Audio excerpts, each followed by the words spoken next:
ზურიკო დავითაშვილის სენტეტიენი მონპელიეს ესტუმრა და 2-0-ით დაამარცხა. აღსანიშნავია, რომ ორივე გოლი ზურიკო დავითაშვილმა გაიტანა, მეორე და 22 წუთზე. სანამ დავიწყებთ, გთხოვთ დაალაიქეთ ვიდეო და გამოიწერეთ არხი, რათა არხს დაეხმაროთ განვითარებაში. ავიდეთ 500 ლაიქზე. მადლობა. ლა ლიგის მორიგ ტურში მადრიდის რეალმა ვილიარეალს უმასპინძლა და ამ გარეშით 3-1 დაამარცხა. გიორგი მიქაუტაძე ცვლილებიდან მეორე ტაიმში შემოვიდა და გოლიც გაიტანა. ამისათვის მას 28 წუთი დასჭირდა. ქართველმა ზედიზედ მეორე მატჩი გაიტანა, ჯერ ჩემპიონთა ლიგაზე იუვენტუსთან, ახლა კი რეალთან ლა ლიგაში. ჟორჯის ამ კარგ ფორმას ვილიარეალის ფანები ეხმაურებიან. მეფე ჟორჟი, ეს რა ფეხბურთელი ვიყიდეთ. მასზე ვამბობდი, რომ დიდი ფული ტყუინად გადავიხადეთ. ბოდიში. იუეს გაუტანა, რეალს გაუტანა, მეტი რაქნას მიქაუტაძემ. ტოპ კლასის ფორვარდია, ერთ-ერთი საუკეთესო ცხრიანია უდაოდ. ბოლო დღეებში გავრცელდა ინფორმაცია, რომ პარი სენ-ჟერმენს ხვიჩა კვარაცხელიას საქართველოს ნაკრებში გაშვება არ სურს. მიუხედავად იმისა, რომ ვილისანიოლმა ვინგერი ეროვნულ გუნდში გამოიძახა, მას ტრავმა ჯერჯერობით არ მოუშუშებია. პესეჟეს სურს კვარაცხელია ამ სანაკრებო პაუზაზე საქართველოს ნაკრებში არ წავიდეს, რათა დაისვენოს და მომავალი მატჩებისთვის მზად იყოს, მაგრამ ეს ყველაფერი ნაკლებს ავარაუდოა. შესაძლოა ხვიჩა სამატჩო განაცხადში მოხვდეს და გუნდს გაყვეს, ასევე შესაძლოა მან ცოტა სათამაშო დროც მიიღოს. აღნიშნულთან დაკავშირებით ლუის ენრიკემ საინტერესო კომენტარი გააკეთა. ხვიჩა და ნევეში ეროვნულ ნაკრებში გამოიძახეს, არ ვიცი უნდა ჩაუღრმავდე თუ არა ამ საკითხს. ჩემი ფეხბურთელების ჯანმრთელობაზე ყოველთვის ვფიქრობ, რადგან არც ერთი მოთამაშე არ დავაყენო რისკის ქვეშ.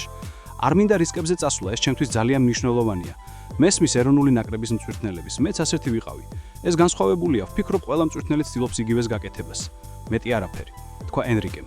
ხვიჩა ორშაბათს საქართველოს ნაკრების შეკრებაზე გაემგზავრება. ხვიჩას ნაკრებში თამაშთან დაკავშირებით ფრანგულ მედიაში ახალი ცნობა ვრცელდება. კვარაცხელია, რომელიც საქართველოს ნაკრებშია გამოძახებული, მხოლოდ განსაზღვრული დროით ითამაშებს. სანიოლი არანაირად არ გარისკავს და ხვიჩას შეზღუდულად გამოიყენებს. ის პესეჟეს წარმომადგენლებს უკვე გაესაუბრა. ჯეოთიმის ინფორმაციით, ბოლო ორი გამოტოვებული მატჩის მიუხედავად ხვიჩა საქართველოს ნაკრების შეკრებაზე ორშაბათს გამოცხადდება. ამ მომენტამდე ფეხბურთელი აღდგენით ვარჯიშებს აგრძელებს, თუმცა ოქტომბრის სანაკრებო მატჩებში ვილისანიოლისთვის პესეჟეს ვარსკვლავი ხელმისაწვდომი იქნება. ხვიჩასთვის საქართველოს ნაკრები ყოველთვის ტოპ პრიორიტეტი იყო და არის, ამიტომ მისი ნაკრებში არ ჩამოსვლის საკითხი დღის წესრიგში პესეჟესთან არასდროს დამდგარა. კლუბში კარგად იციან, რამდენად მნიშვნელოვანია ხვიჩა კვარაცხელიასთვის საქართველოს ნაკრებში თამაში. გიორგი მამარდაშვილმა პრემიერ ლიგაში თავისი სადებიუტო შეხვედრა ჩაატარა. ლივერპული, ჩელსის ესტუმრა და ანგარიში 2-1 დაამარცხა. აღსანიშნავია, რომ გაშვებული გოლების მომენტებში ქართველი უშანსოდ იყო. მამარდას რამდენიმე კარგი სეივი ჰქონდა, რაც ლივერპულის კომაგებს არ გამორჩენიათ. რა ბურთები აიღო, ბრავო გიორგი, გაოცებული ვარ. მართლაც საიმედო მეკარეა მამარდაშვილი, 2 გოლი გაუშვა, მაგრამ უშანსოდ იყო. დაცვაში პრობლემებია, მარტო მამარდა ვერ გვიშველის. მადლობა გიორგი ამ მატჩისთვის.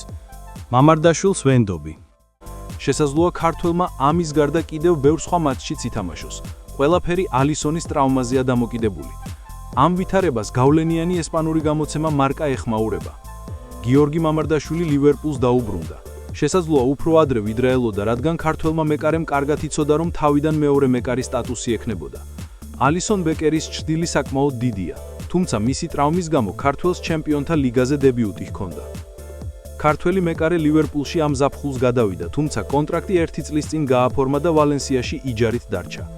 ეს 25 წლის მეკარისთვის გამოწვევა იყო და არის.